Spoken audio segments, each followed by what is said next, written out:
A lot of people I know want to trade DeBrusque and get something for him, and I get that. I think you might be past the point of no return unless you're packaging DeBrusque for an upgrade in the lineup. Then maybe that makes sense. Frederick's been performed great this year. Frederick has been outstanding. There's promise there now. As Connor's mentioned a bunch of times, he's a line driver. So I don't know if you really want to give up on him yet. Do you want to trade Lowry or Patra? Not really, I don't. You finally develop a good young centerman who looks like he's a top 6 staple for years to come, and you deal him. I don't know about that.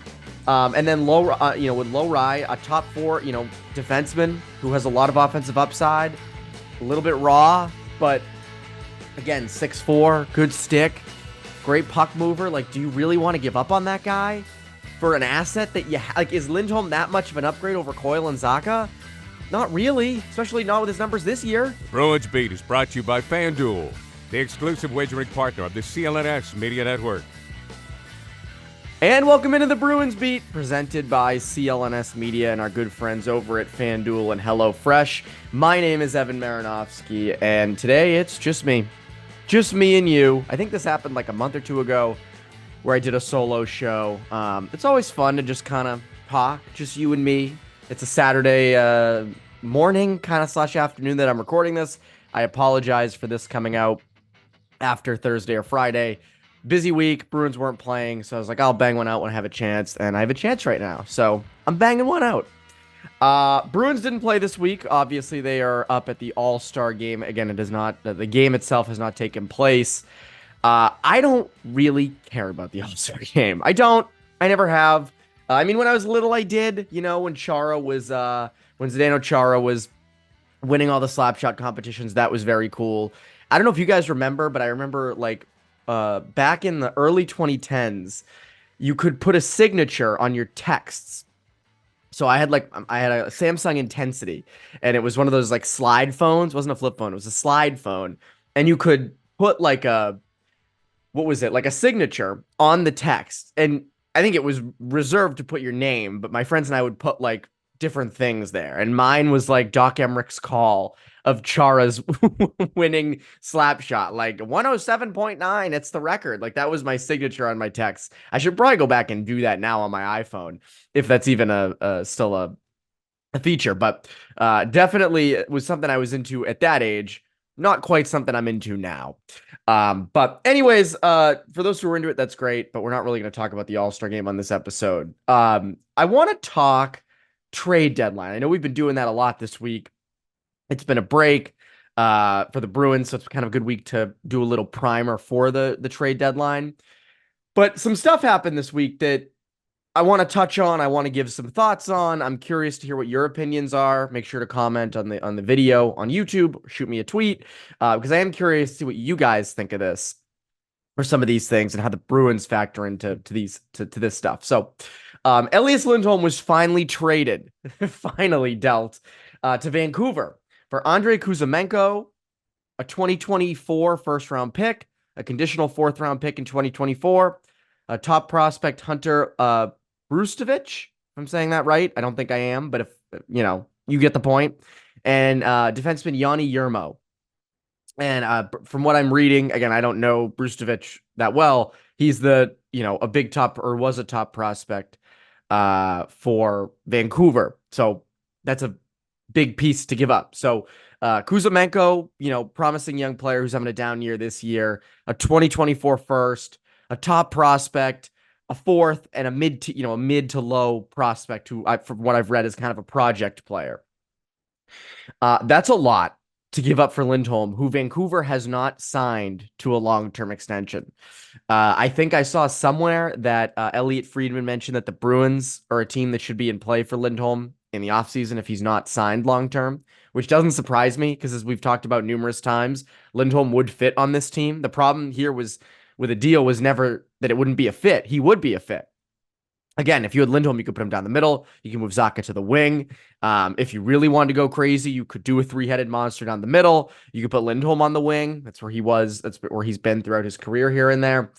The problem was always the price, and this confirms it. And so we'll get to what the Bruins probably would have had to give up. But again, another center trade this week. Sean Monahan goes from Montreal to Winnipeg for a 2024 first rounder and a conditional 2027 third rounder. A first round pick for Sean Monahan. A first. Oh my God. So that shocked me a lot, obviously. I get the big haul for Lindholm because he is who he is. Probably the top fish at this deadline, and Vancouver wants to go all in. They're surprisingly good. They want to capitalize on it. So I get that. But Sean Monahan for a first scares me. And I want to touch on that. I want to touch on Monahan in a second, but I want to go back to Lindholm real quick and what a package might have looked like for the Bruins. If I'm just going off of what Calgary got from Vancouver, a Bruins haul would have probably looked something like DeBrusk or Frederick, Lohrei, Patra, or Lysell, the 2025 first, and another mid-round pick. Now, I know I've talked about this on Bruins Beat and Poke the Bear, so I don't want to sound like a broken record, but I think it's worth repeating. That's a lot to give up for a player who very well could be on the open market in the offseason and that you don't need badly. Coyle and Zacha have been great down the middle this year. The issue with this team is not center. It's not. It's depth. And it's not, depth isn't really even an issue. It's more something you want to address at the deadline. And these prices enhance that. These prices that these guys are going for. I know it's, we're over a month away from the deadline, but the fact that they're going for this, that's setting the market. It's like economy 101, these are tone setting moves for the market. But again, Lindholm, do you want a lot of people I know want to trade DeBrusk and get something for him, and I get that. I think you might be past the point of no return unless you're packaging DeBrusk for an upgrade in the lineup. Then maybe that makes sense. Frederick's been performed great this year. Frederick has been outstanding. There's promise there now. As Connor's mentioned a bunch of times, he's a line driver. So I don't know if you really want to give up on him yet. Do you want to trade Lohrei or Patra? Not really. I don't. You finally develop a good young centerman who looks like he's a top 6 staple for years to come, and you deal him. I don't know about that. And then with Lohrei, a top 4, defenseman who has a lot of offensive upside, a little bit raw, but again, 6'4", good stick, great puck mover. Do you really want to give up on that guy for an asset that you is Lindholm that much of an upgrade over Coyle and Zacha? Not really, especially not with his numbers this year and the way Coyle and Zacha have been performing. So I was never in a big rush to deal for Lindholm this year. I know a lot of you weren't either. The Bruins clearly weren't. And then you don't want to give up another first. Why would you want to give up another first round pick along with those assets, along with DeBrusk or Frederick and Lohrei or Patra and Lysell? Why would you want to do that now? Again, the Bruins need to make picks. I said this, I think it was on Bruins Beat or Poke the Bear. It was on one of the podcasts. You should listen to both. It was on one of those shows. You need to make your first round picks. You need to also potentially find a way to get back in the 2024 first round this year. You need to find a way to do that. Because to me, if you want to find your true number 1 center of the future, your next Patrice Bergeron, even though Coyle seems to be filling those shoes quite well, it's going to probably be through the draft. That's probably what it's going to be. Now, the Bruins could sign Lindholm this offseason if he doesn't sign long-term in Vancouver. They could do that. And he could fit like a glove here, like we expect, and his numbers could skyrocket, and he could thrive. You could put him between Marchand and Pastrnak, or Pastrnak and Zacha, or you can pick your wings, right? You could put him there, and he could be phenomenal and give you almost 100 points. I could see it, but it's not a guarantee. It's not. Nothing's a guarantee, but that's definitely not a guarantee. So you could sign him in the offseason, but there's no guarantee that he's going to be, leaps and bounds better than what Coyle and Zacha are giving you. And I'm not saying not to sign him in the offseason. I don't think that's a bad idea. You have the cap space. And I think it opens things up for you to sign a guy like Lindholm. But to trade now, I just don't think it's that pertinent. It's not as pertinent an issue. So Happy Super Bowl to all who celebrate from FanDuel, America's #1 sportsbook. If you're like me, Super Bowl Sunday is all about scoring the best seat on the couch. I'm sorry, I'm getting the middle seat. Grabbing your favorite football snacks, whether it be some chicken wings, some buffalo chicken dip, chips and salsa. I mean, you can really go crazy eating whatever you would like at the Super Bowl. And then finally, and this is my favorite, it's placing some super bets. And when it comes to Super Bowl, FanDuel's got pretty much anything you could want to bet on. For me, I'm not a 49ers fan. I'm not a Chiefs fan. I'm a Pats fan. So I don't have an inherent love for either team.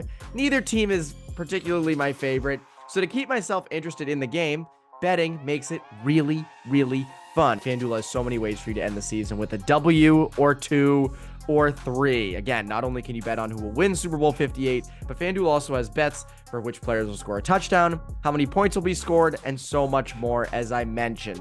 Again, I'm a parlay guy. I like to put together the anytime touchdowns. That's a big one for me because it just feels like I can win those better. Sometimes I'm good at them, so I like those. New customers join today and you'll get $200 in bonus bets if your first bet of $5 or more wins. Just visit fanduel.com/Boston to sign up. That's fanduel.com/Boston. Make every moment more with FanDuel, an official sportsbook partner of the NFL. Again, I don't want to give up the first. I don't want to do it. I've said that a number of times, but I really don't. And, again, if the price was smaller, if it was like DeBrusque and that covered it with, a lower end prospect and maybe a lower end draft pick, then you could make the case. But for what Lindholm ended up going for, Kuzmenko, a 2024 first, and conditional fourth. I mean, I'm going with, the Brustovich, the player, or the prospect, excuse me. To me, I have no desire in doing that. So good for the Bruins for staying out of that. You don't need him. You just don't need Lindholm right now. And, then you go on to the Monahan trade with Winnipeg, 2024 first. Like, that's crazy. So to me, you look at who made those deals, right? Vancouver wants to go all in. They're putting all the chips in the middle of the table. They went for Lindholm. They traded a lot for him. Winnipeg wants to kind of battle, wants to compete with that. They're kind of in an arms race. Those are probably the two top teams in the West right now. And they go out and get Sean Monahan, who's been okay in Montreal. I think he has something like 52 points in 74 games or something in his 2 years in Montreal. Not a true #1 center, I don't think. I mean, he's fine. To me, those are two moves made by two desperate organizations. It is. Vancouver's never won a cup. They have not been good in a long time, and they are finally good. They were not supposed to be this good this year. They have a pretty solid young core of players. But again, to be the best, to be, tied for the best team in the NHL, or right there at least. I don't have the standings in front of me. And if I do, it'll mess up the Wi-Fi, so I don't want to do that. But to make a deal like that is desperate.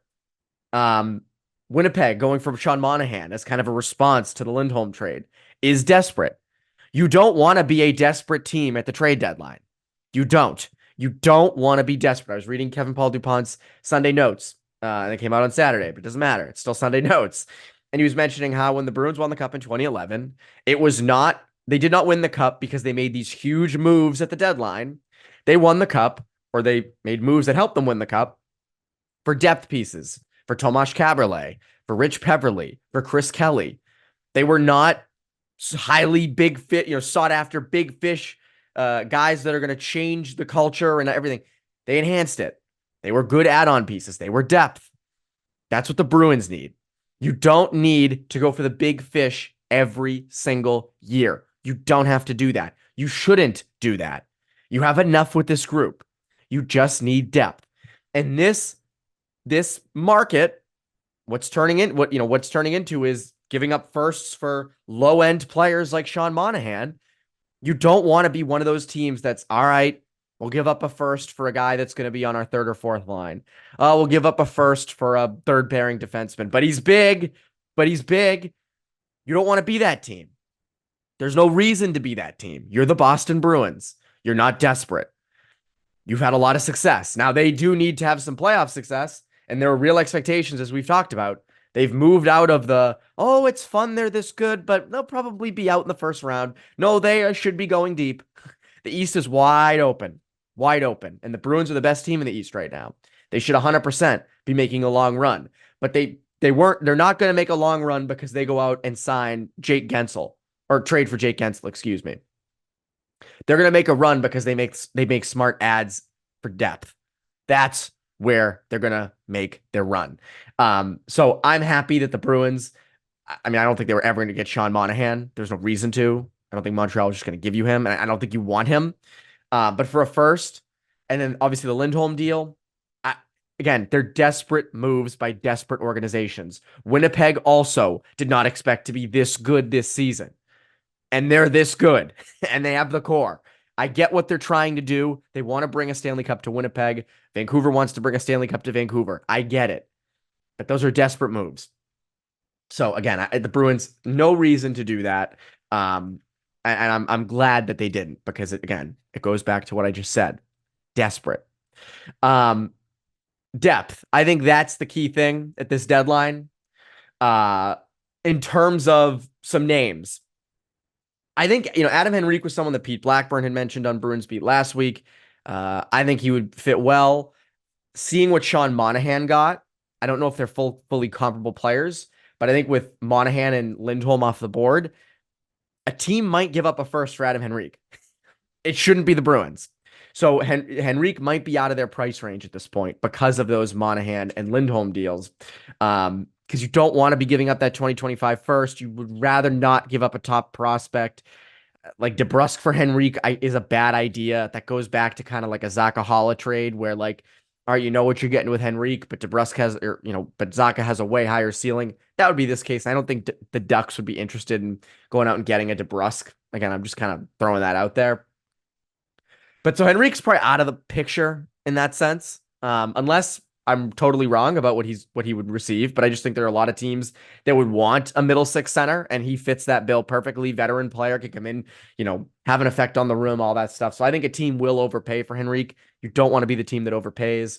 But so for some names that I don't think would take a first or a high end prospect that you could kind of get on the cheaper, Colin Blackwell with the Blackhawks. Local kid, guy who can fill a depth role in your bottom six, can pitch in scoring every now and again. Like, I'm fine with that.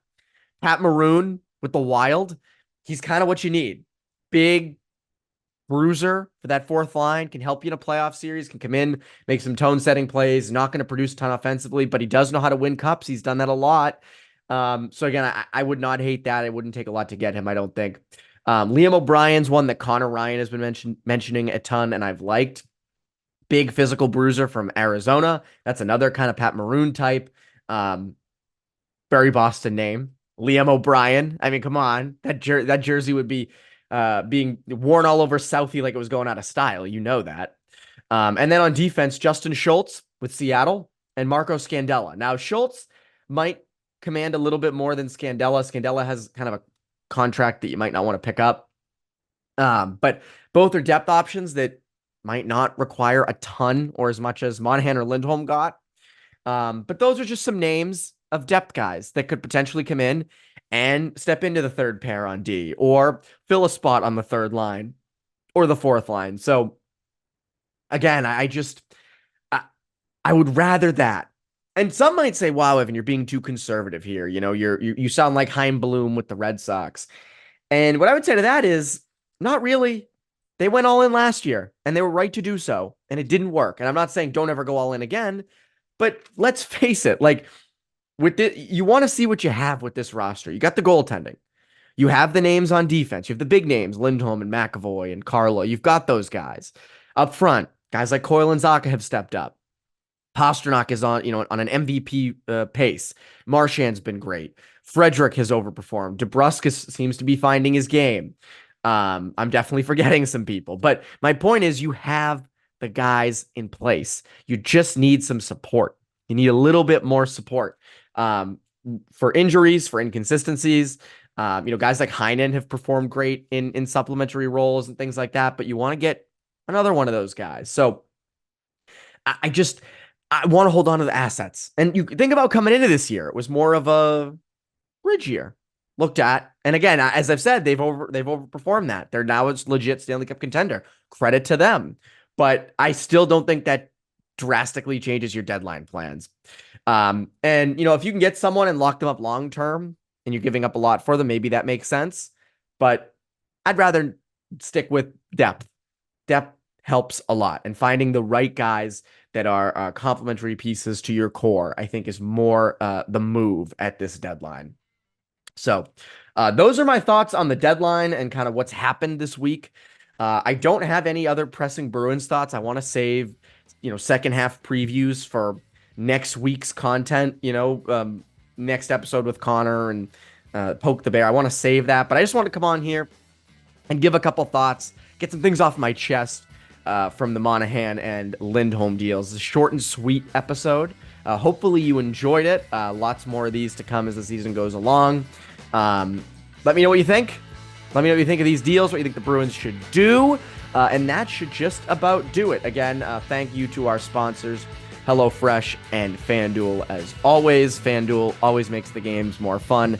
And HelloFresh makes something that you can have that's very tasty as you're watching the games. So much thanks to them. Thanks to you, as always, for your support throughout this season. Again, couldn't do it without you guys. Watching these, listening to these, giving your thoughts, good or bad. I appreciate it all. I can never thank you guys enough for all the support that you give us and for what we do. And that is this week's Bruins Beat. I'm Evan Marinofsky. You Bruins Beat listeners, have a great rest of your week.